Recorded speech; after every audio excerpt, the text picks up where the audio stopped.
Hello friends, मैं advocate Yogendra Singh आपसे आज एक बार फिर कुछ एनबीएफसी और एचएफसी के बारे में बात करने आया हूँ।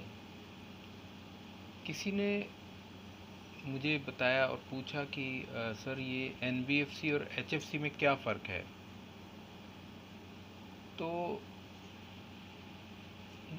इस बारे में मैं जो कहना चाहता हूँ वो यही है कि एचएफसीज़ और एनबीएफसीज़ दोनों ही लोन प्रोवाइडिंग कंपनीज़ हैं, लेकिन जो एचएफसी हैं, हाउसिंग फाइनेंस कंपनीज़ हैं, वो हाउसिंग लोन से कंसर्न्ड हैं और NBFC non banking finance companies other than housing loans से कंसर्न्ड हैं। एचएफसीज़ हाउसिंग की फील्ड में लोन देती हैं और एनबीएफसी अदर देन हाउसिंग, यानी कि जैसे कि कार परचेज है, आपका कोई भी अदर देन हाउसिंग, कोई भी आप लोन, कोई बिज़नेस के लिए, कोई किस तरह का, तो उसमें जो है एनबीएफसी से आपको लोन मिलता है।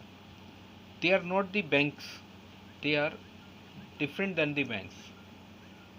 इनका पर्पस जो है वो यही है कि लोगों को फाइनेंशियली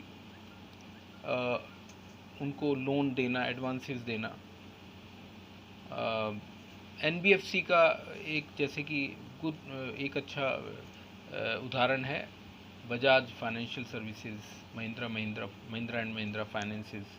ये सभी वो कंपनीज हैं जो लोगों को बिजनेस और कमर्शियल लोन्स प्रोवाइड करती हैं। हाउसिंग फाइनेंस कंपनीज और एनबीएफसीज ये दोनों ही आरबीआई के द्वारा रेगुलेटेड हैं और ये रजिस्टर हाउसिंग फाइनेंस, ये रजिस्टर होती हैं कंपनीज एक्ट में, दोनों ही, लेकिन इनका रेगुलेशन आरबीआई करता है।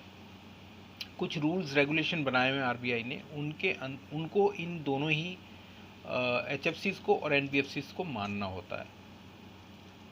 तो दोनों का डिफरेंट रोल है, डिफरेंट लोन्स डिफरेंट एरिया में ये लोन देती हैं, लेकिन हैं ये आरबीआई के अंडर। और रजिस्टर कंपनीज एक्ट 2013 या उससे 1956 में ये रजिस्टर होती हैं। ये फिर इनमें क्या डिफरेंस है, मतलब बैंक से ये कैसे डिफर है, ये भी मैं बताना चाहूँगा कि बैंक से जो हमें लोन मिलते हैं वो स्ट्रिक्ट टर्म्स पे मिलते हैं, कंडीशंस पे मिलते हैं, जबकि एनबीएफसीज और एचएफसीज ये कुछ थोड़ा सा रिलैक्स्ड नॉर्म्स पे आपको लोन प्रोवाइड करते हैं।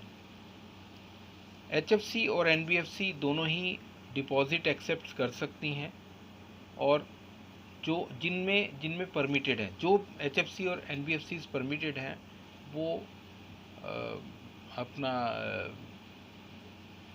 डिपॉजिट्स एक्सेप्ट कर सकती हैं, जो नहीं है वो नहीं कर सकती हैं। ये कुछ बेसिक बातें हैं जो एचएफसी और एनबीएफसी के बारे में मैं आपको बताना चाहता था। आई थिंक आपको कुछ इसमें दोनों को समझ आया होगा, और अगर फिर भी कुछ और आप इन दोनों ही एचएफसी और एनबीएफसी के बारे में और कुछ पूछना चाहें तो आप मुझे कमेंट कर सकते हैं। Okay, thank you, take care.